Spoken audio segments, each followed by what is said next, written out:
ትንቅንቁ ቀጥሏል። አሜሪካ መታቸው የማታውቃቸውን ወታደራዊ ኢላማዎች እየመታች ትገኛለች። ሞተ ተገነደሰ የተባለው የኢራን ጦርም ሚሳኤሎቹን ከኤምባሲ እስከ ጦር ቤዝ እያስወነጨፈ ይገኛል። የአሜሪካው ፕሬዝዳንት ዶናልድ ትራምፕ ካርግ በተሰኘውና 90 በመቶ የሚሆነው የኢራን የነዳጅ ኤክስፖርት የሚቀመጥበት ስፍራ ላይ ጥቃት ፈጸሙ የሚለውን ዜና ዓለም እያብላላ ባለበት ሰዓት የኢራን ጦር ደግሞ እዚህም እዚያም የተለያዩ ጥቃቶችን እየፈጸመ ይገኛል። በባግዳድ የሚገኘው የአሜሪካ ኤምባሲ ተመቷል። በሳውዲ ልዑል ሱልጣን የጦር ቤዝ ውስጥ የሚገኙ የአሜሪካ የጦር አውሮፕላኖች በቆሙበት ስለመመታታቸውም ታውቋል። የኢራን ጦር ከሄሊኮፕተር ማረፊያ እስከ ጦር ቤዝ ድረስ እየደበደበ ባለበት በዚህ ሰዓት አሜሪካ ደግሞ ለዩክሬን ሰርታው የነበረውን ጸረ ድሮን በገፍ ወደ መካከለኛው ምስራቅ እያመጣች መሆኑ ተሰምቷል። በ10 ሺዎች የሚቆጠሩ ጸረ ድሮኖች ናቸው ለዩክሬን ተሰርተው ወደ መካከለኛው ምስራቅ የተጋዙት። የአሜሪካው ፕሬዝዳንት ዶናልድ ትራምፕ ኢራን ያጠራቀመችውን ነዳጅ አጋየዋለሁ፣ ለጨዋነት ብዬ ነው እስካሁን የተውኩት እያሉ እያስፈራሩ በሚገኙበት ሰዓት ኢራን ደግሞ በቆሙበት 5 የአሜሪካ የጦር አውሮፕላኖችን በመምታት እልህ ተያይዛለች። ይህ እንዳለ ሆኖ ሰሜን ኮሪያ ምንግዴ ብላ 10 ባሊስቲክ ሚሳኤሎችን መተኮሷ ተሰምቷል። አሜሪካ፣ ደቡብ ኮሪያና ጃፓን የሚያደርጉትን ወታደራዊ ልምምድ ካላቆሙ ባሊስቲክ ሚሳኤሉን አምዘገዝገዋለሁ ብላለች። የኪም ጆንጉኗ ሀገር ሰሜን ኮሪያ። ጃፓንና ደቡብ ኮሪያ ጉዳዩን በንቃት እየተከታተል ነው ብለዋል። የአየር መከላከያ ስርዓቷን ነቅላ ከደቡብ ኮሪያ ወደ መካከለኛው ምስራቅ እየወሰደች ነው የተባለችው አሜሪካ አጋሮቿን ለከፍተኛ ጥቃት ልታጋለጥ እንደምትችል ሲገለጽ ከቆየ በኋላ ነው ፒዮንግያንግ አደገኛዎቹን ሚሳኤሎች የተኮሰችው። ባሊስቲክ ሚሳኤሎቹ ከመሬት 80 ኪሎ ሜትር ገደማ ተነስተው ሰማዩ ላይ መንሳፈፋቸውም ታውቋል። ዓለም በኢራን ጉዳይ ሲጠመድ ሰሜን ኮሪያ አስደንጋጩን እርምጃ ወስዳለች። ፒያሳ ኔትወርክን ስትከታተሉ እነዚህንና ተያያዥ ጉዳዮችን በጥልቀት ታገኛላችሁ። ፒያሳ ኔትወርክን ሰብስክራይብ፣ ላይክ እና ሼር በማድረግ የምታገኟቸው መረጃዎች ተአማኒ፣ ጥልቅና ፈጣን እንደሆኑ እናረጋግጥላችኋለን። ቤተሰብ በመሆን ሰብስክራይብ ያደረጋችሁትን ከልብ እያመሰገንን፣ ሰብስክራይብ ያላደረጋችሁም ደግሞ ሰብስክራይብ በማድረግ እንድታተርፉ በአክብሮት ጋብዘናችኋል። አሁን ወደ ጉዳዮቻችን አለፍን።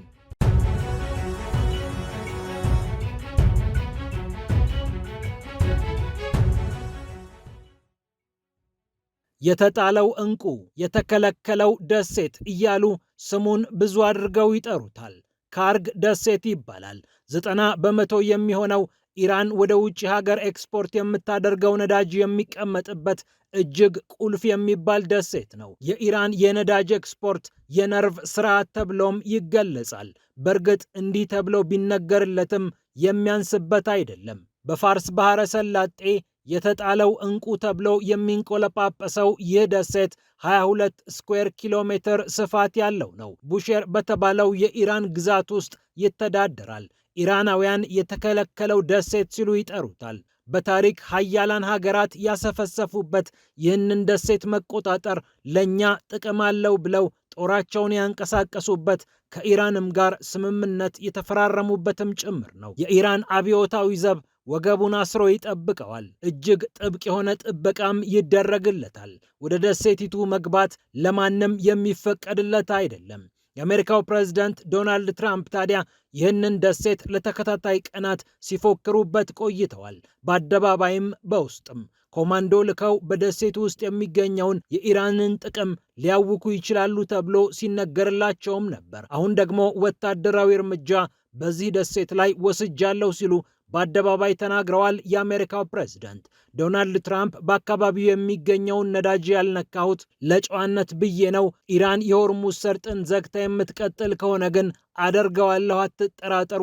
የኢራንን ነዳጅ ከሰማይ ላይ ሆኜ እሳት እጭርበታለሁ ብለዋል። ከቡሼር ወደብ 55 ኪሎ ሜትር ርቀት ላይ የሚገኘው ካርግ ደሴት በዓመት 950 ሚሊዮን በርሜል ነዳጅ የሚቀመጥበት እንደሆነም ይነገርለታል። በርዝመቱ 8 ኪሎ ሜትር በስፋቱ ከ4 እስከ 5 ኪሎ ሜትር የሚሰፋው ይህ ደሴት እጅግ ወሳኝ የሚባል ስፍራ ላይ የተቀመጠ ነው።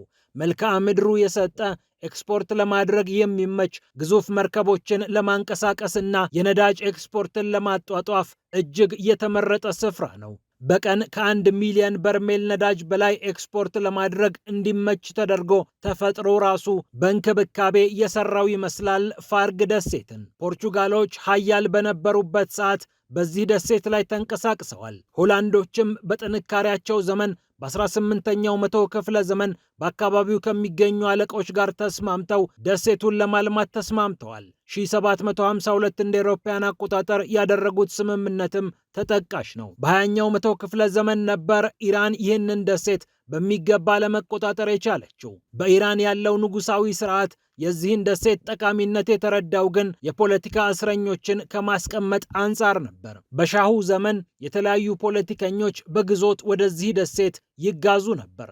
1958 ግን ይህ ደሴት ለነዳጅ ማጠራቀሚያና ማሰራጫ እንዲሆን ተወሰነ። ከዚያ ጊዜ ጀምሮ ኢራን የተከለከለው ደሴት የተጣለው ዕንቁ የሚለውን ሐሳብ ወደ ጠቃሚው ደሴትነት ቀየረችው። የሀገሪቱ የነዳጅ ዘርፍ የነርቭ ስርዓት ተብሎም እንዲገለጽ ምክንያት ሆነ። ታዲያ ይህንን ደሴት መቆጣጠር ኢራንን መቆጣጠር ነውና ኮማንዶ ልከን አካባቢውን ከኢራን አብዮታዊ ዘብ ብናጸዳው የኢራን ኢኮኖሚ አብዮተኞቹ እጅ ላይ ይፈረካከሳል ብላ አሜሪካ ነገርየውን ስታጤነው እንደነበር የሚታወቅ ነው። አሁን ደግሞ ትራምፕ በአደባባይ ወጥተው በደሴቱ የሚገኘውን አብዮታዊ ዘብ መተነዋል ሲሉ ተናገሩ። ቀጣይ እርምጃ የሚወሰድባቸው ደሴቶች እንዳሉም እየተገለጸ ይገኛል። በተለይ ደግሞ የኢራን ነዳጅ ሊመታ የሚችልበት እድል እንዳለ ብዙዎች እየሰጉ ይገኛሉ። በእርግጥ እዚህ ላይ ሁለት ነገሮች ይነሳሉ። የኢራንን ነዳጅ መምታት የነዳጅን ዋጋ ከፍ ማድረግ እንደሆነም ይታወቃል። ትራምፕና አሜሪካ ደግሞ በነዳጅ ጉዳይ አይቀልዱም እና ይህንን አያደርጉትም የሚሉም አሉ። ሌሎች ደግሞ ኢራንን እስከ ጣለ ድረስ ትራምፕ ጨከን ብለው ነዳጁን ሊመቱት እንደሚችሉ እየገለጹ ይገኛሉ። ለማንኛውም ቁልፉ ደሴት በአሜሪካ ወታደራዊ ኢላማ ውስጥ እንደገባ አሁን እርግጠኛ ተኩኖ መናገር ይቻላል።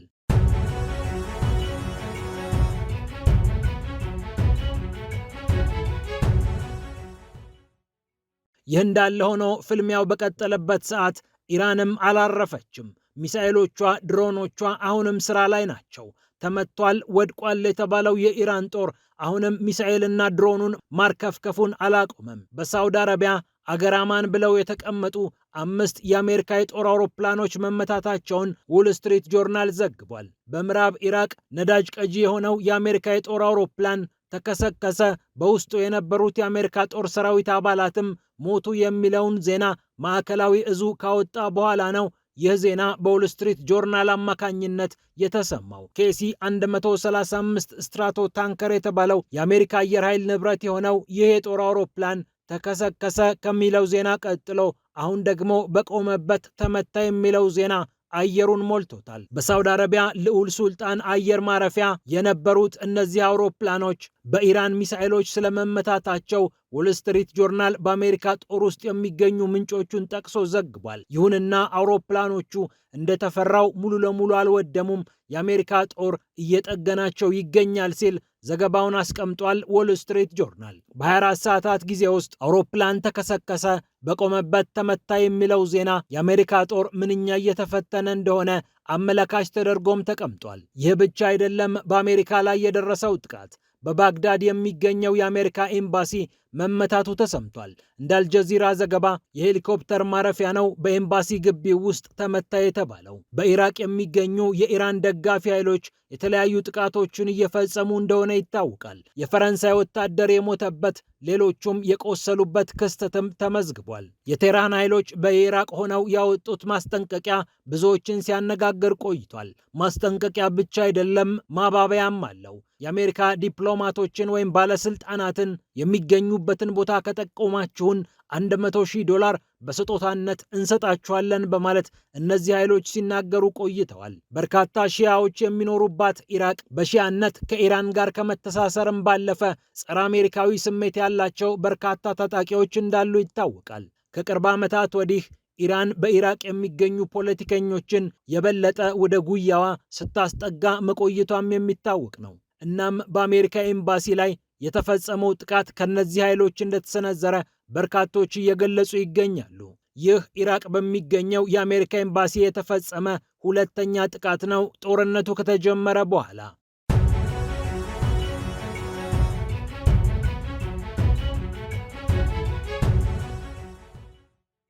በሌላ በኩል አሜሪካ ለዩክሬን አሰናድታቸው የነበሩትን 10,000ና ከዚያ በላይ የሚሆኑ ጸረ ድሮን መሳሪያዎችን ወደ መካከለኛው ምስራቅ ማምጣቷ ተሰምቷል። ብሉምበርግ የፔንታገኑን ባለስልጣን ዳን ድሪስኮልን ጠቅሶ እንደዘገበው እነዚህ ድሮኖች በከፍተኛ መጠን ወደ መካከለኛው ምስራቅ ተጉዘዋል። ጦርነቱ ከተጀመረ በኋላ ነው በጥቂት ቀናት ውስጥ ጸረ ድሮኖቹ መካከለኛው ምስራቅን የረገጡት። የተለያዩ አይነት የጸረ ድሮን ፕሮጀክቶችን እየነደፈችና እየሰራች የምትገኘው አሜሪካ በተለይ ኢራን በገፍ የምትተኩሳቸውን ድሮኖች ለመከላከል ርካሽ የሆኑ ጸረ ድሮኖችን ማምረት ግድ ነው ብላ ተያይዛው ትገኛለች።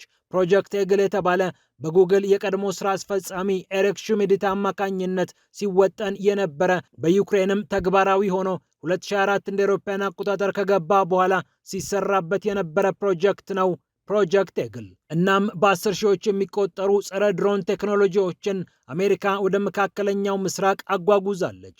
እያንዳንዱ ዋጋ ከ14,000 እስከ 15,000 ዶላር እንደሚያወጣ እየተነገረም ይገኛል። በቀጣይ ጊዜ ደግሞ የሚመረትበትን ዋጋ ዝቅ በማድረግ ከ3,000 እስከ 5,000 ዶላር ለማድረስ እየተተጋ እንደሆነ የፔንታገን ባለስልጣናት ለብሉምበርግ ተናግረዋል። ሻሂድ የተባለውን ድሮን የምትልከው ኢራን በግምት ከ20,000 ዶላር በላይ በእያንዳንዱ ድሮን ላይ እንደማታወጣ ይታወቃል።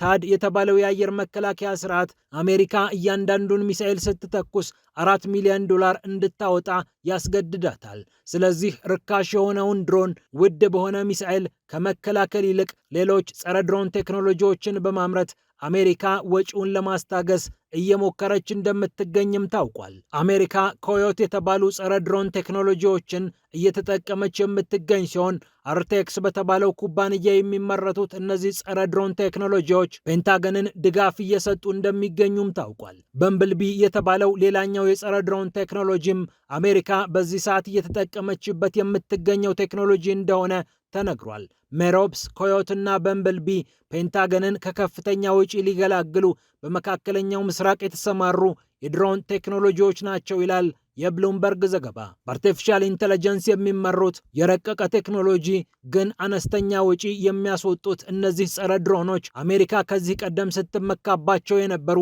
የፓትሪዮት እና የታድ አየር መከላከያ ስርዓቶችን ለማገዝ የግድ ያስፈልጋሉ ተብሏል።